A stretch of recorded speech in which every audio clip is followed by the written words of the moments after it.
Let's start.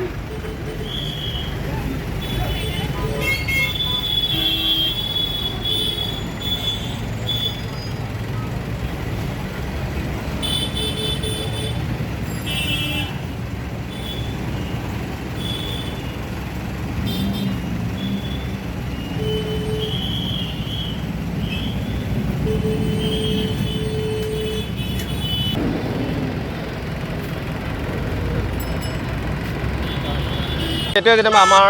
Makum district আউটৰ সন্থাৰ তৰফৰ পৰা যে মৌমিতা দেৱনাথক যি পাশবিকভাৱে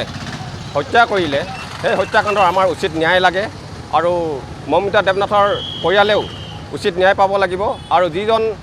হত্যাকাৰী যিখন পাখণ্ডৰ সেইজনে যাতে উচিত শাস্তি পাবই লাগিব আৰু ভাৰতৰ যিটো ন্যায় ব্যৱস্থা সেই ন্যায় ব্যৱস্থাৰ প্ৰতি ৰাইজৰ যাতে আস্থাটো আহে